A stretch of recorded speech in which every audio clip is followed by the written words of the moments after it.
Now we're going to start going deep. Let me know if it's too much though. Okay.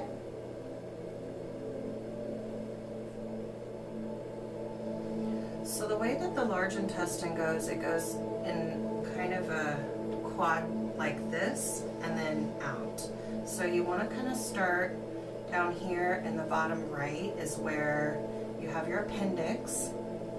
So you're just kind of starting this movement to patient tolerance.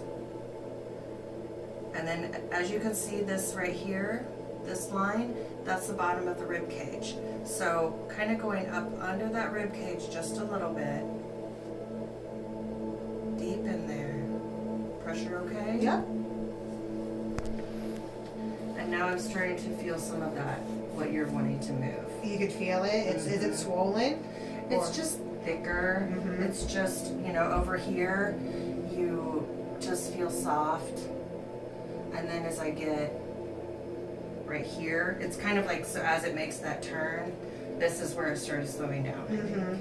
That's exactly where the pain has been too. Is it? Okay. Just this whole upper area. Both sides feel fine. It's just the top right under my rib cage. Okay.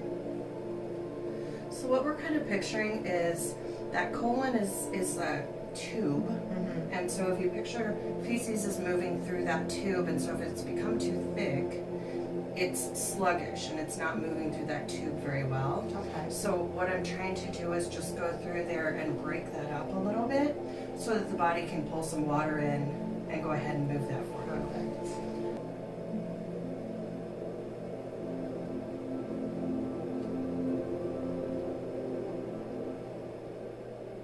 Now I'm kind of rounding this other turn here, and we're going over here to the descending colon.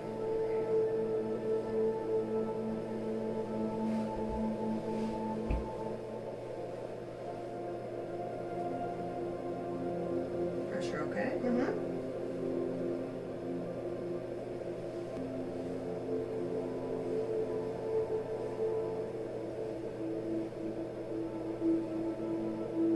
And just going back to the beginning.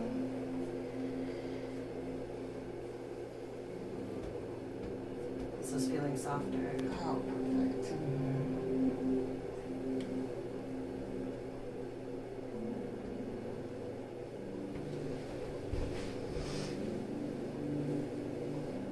So that's the large intestine that goes around the border. That's the final stage before it's eliminated. In the middle here, all bunched up, we have the small intestine. So now we're going to go into the small intestine and do some work in a circular pattern with digestion again, and just be getting smaller and smaller towards center.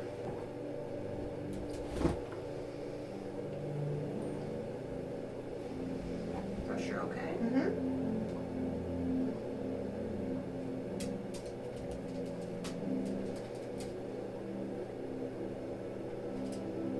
Right where you're pressing seems to be a little sore. Yeah, that's what, feel how I slowed down there?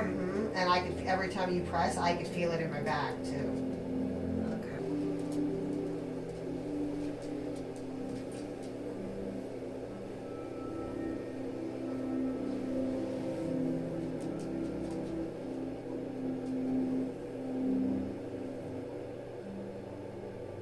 What we're feeling in there is just a thickness. It's just, it's not as soft. It's kind of the difference between this part of your nose and this part of your nose. One is a little softer than the other.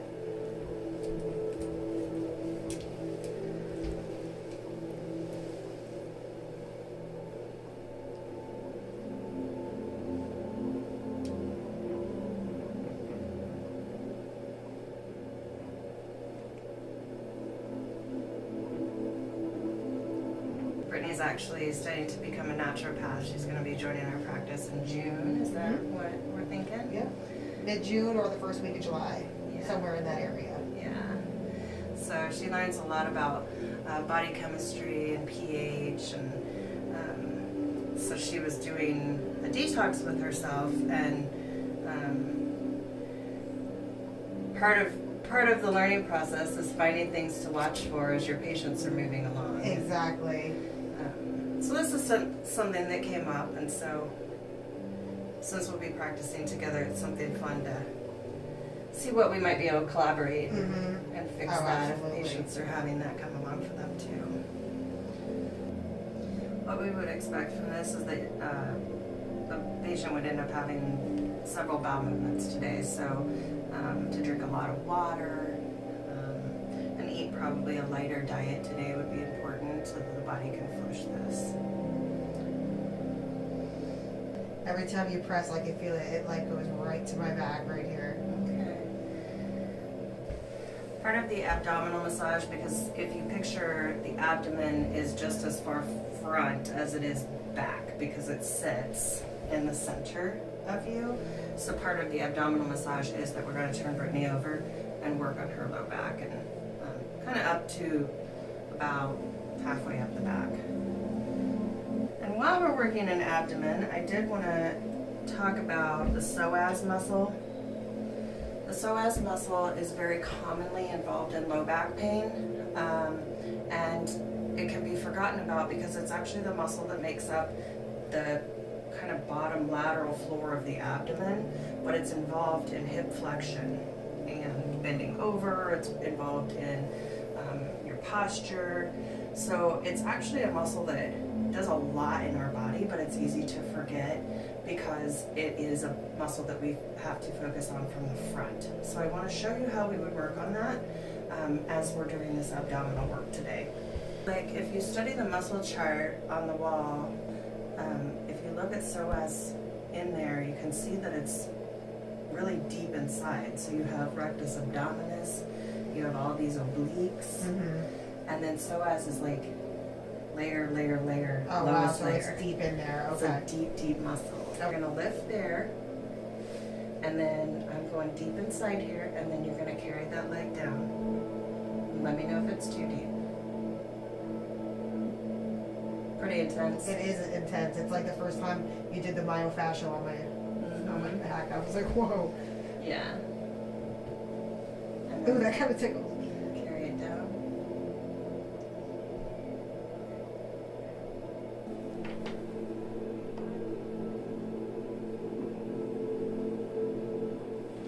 Pressure okay?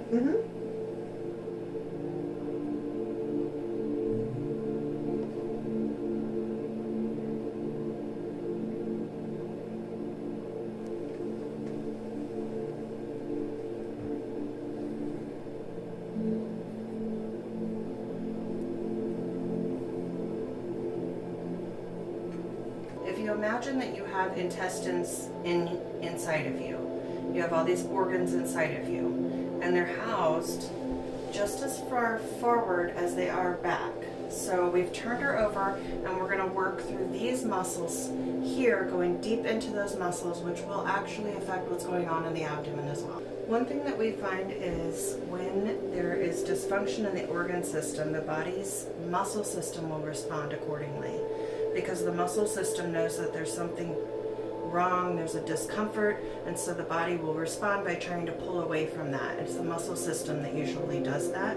So I already know she has this abdominal dysfunction happening, and what I am finding is some muscle tension that is corresponding with that. So good thing we turned her over, and we're going to work that out. Can you feel how, so this is soft and then it gets hard right here? And then I get to the other side of it. Can you feel it roll under me? I absolutely can. That's just a muscle, right? Yes, yes, longissimus. So I'm just working that from the other direction. Typically, I do massage working toward the heart, but in this case, I'm wanting to really break this down, and so I'm going up. You notice I'm going side, side, and now down. So we're just affecting those muscle fibers from every direction. I don't know if this is detectable on the video, but here I'm going, boom. It's a drop off because the muscle's so tight. So as I'm getting to the end of it, it drops off. We're going to take this elbow. Let me know if it's too deep. Okay. And I'm just going elbow into that tissue.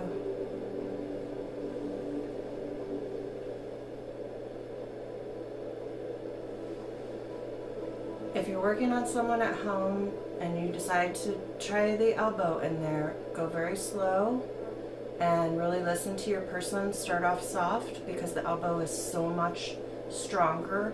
You're dropping your whole body weight into that, and you're using arm and back muscle, not just your little hand muscle. So it's a significant increase in pressure for the patient. You should also already have worked up to that by warming that tissue up as you've seen me do. When you feel your person start clenching up or they're starting to make a noise, you need to touch base. Just stop what you're doing, make sure that they're doing okay. Brittany's pretty used to me being able to do a deep tissue with her, so she can handle it. Some people can't even handle an elbow massage at all. But Brittany's really tough.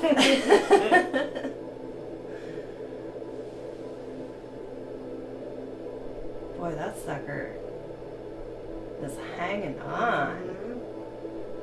We're gonna finish with the hot stones, which is gonna put some blood supply and some heat into those muscles, and we're gonna stop with that because you can do too much massage. So that's something to remember as well, is too much of even a good thing is still too much. So be aware of how much work you've done on a patient and know when to stop. What I also recommend to Brittany is that she probably go home and do an Epsom salt bath. Epsom salts have magnesium in them, which causes muscle relaxation, but another thing that Epsom salts does is it loosens the stool. It's a laxative. So if you're doing a lot of Epsom salts bath and you find that you're having loose stool, maybe even diarrhea, you may want to back off on your Epsom salts. Conversely, if you are a little bit constipated, it's a nice relaxing thing you could do for yourself to increase your bowel function. So she came in with abdomen pain, but what if she had come in with back pain, and she's been here a few times and we're not getting to it? So in this case, we're looking at the big picture of the body being from front to back and even side, because even the sides could be that the muscle's responding to something going on in that bowel. You could also have organs that are organ tissue, such as liver, gallbladder creates pain, a swollen spleen will cause some pain and dysfunction, and of course you have the appendix. Appendicitis is a big deal, so if you are having pain in that lower right quadrant, and even it can even kind of feel like it's around the belly button area, that is something you probably want to get checked by a medical doctor fairly quickly if that is really strong beyond a 6 or 7 on the pain scale. But one nice thing about being a chiropractor is now I have this situation where we've worked the abdomen, we've worked the low back muscles, but we've still got this muscle right here that's being unresponsive to some extent. So we're going to check the vertebrae and see if she's needing an adjustment.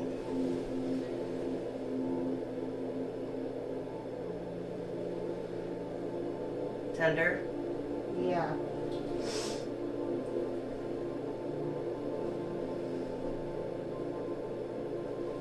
All right, so there are a couple of vertebrae that I am going to go get my activator, and we're going to do activator treatment on those.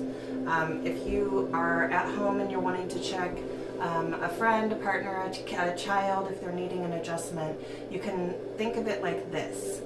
Think of the spine as a fuse box. So if you had the lights go out in your house and you're going to go find out, oh, we blew a fuse. And you kind of feel down that, and then you feel the one that's flipped. That is really exactly how it feels in the spine when one of these vertebrae has gotten out of alignment. You'll feel a nice straight line, and then all of a sudden you'll feel, boom, something just kind of sticks out to the side. It doesn't go in that straight line. That is a subluxation. That means that bone is out of alignment, and you can find your local chiropractor. If you're close to Drexel, Missouri, you're welcome to come see me, but that is an indication that you've got something going on, and you can go get that fixed with the chiropractor. This is our activator. It's a tool that chiropractors use. We pull the trigger and it delivers a punch. It's a nice way for us to get exactly the line of drive that we're wanting to get in a gentle way. Some people don't like the aggressive nature of chiropractic, and so activator is a wonderful technique that we're able to use, and it's actually very, very successful. This vertebrae right here has flipped this way. So basically, if it were sitting like this, it's gone like this. So as I feel down, oh, it's not here, it's here. So the way we do that is we go to the opposite side. The vertebrae is made like this. It has these wings on the side. So when it's rotated this way, we would contact this wing and get it to push back this way.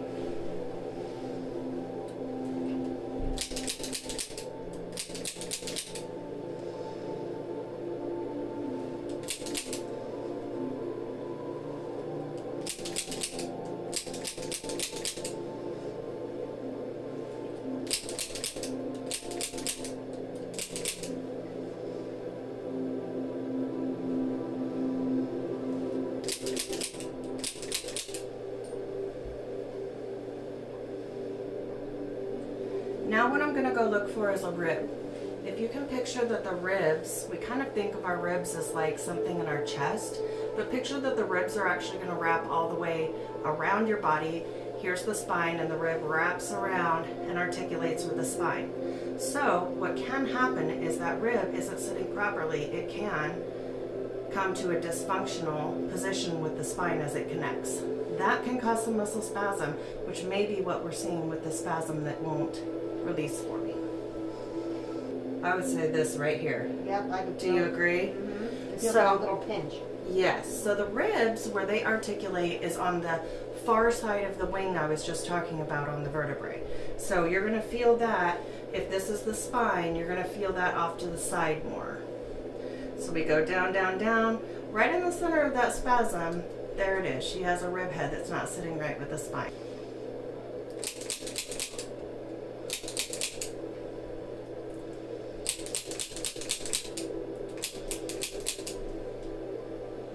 This one's a little off too.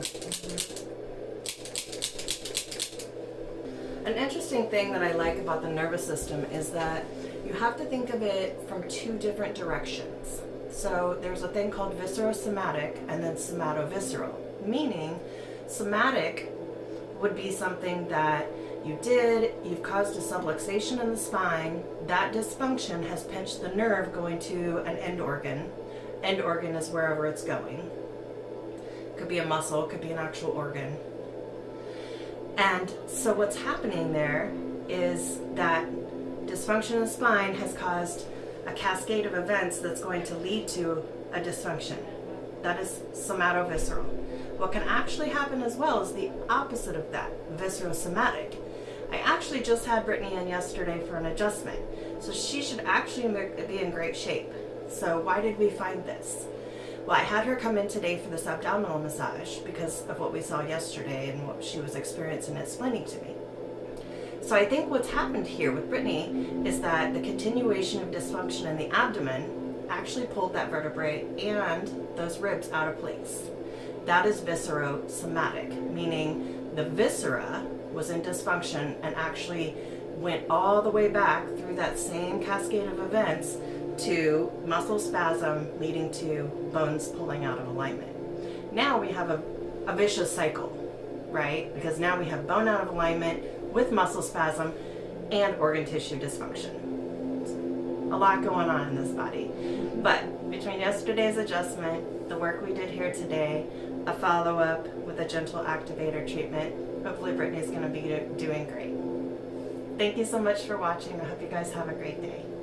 As always, thank you so much for liking our video, and subscribing means the world to us. If you made it to the end of this, please leave a comment so I can give you a shout out. Thanks, guys.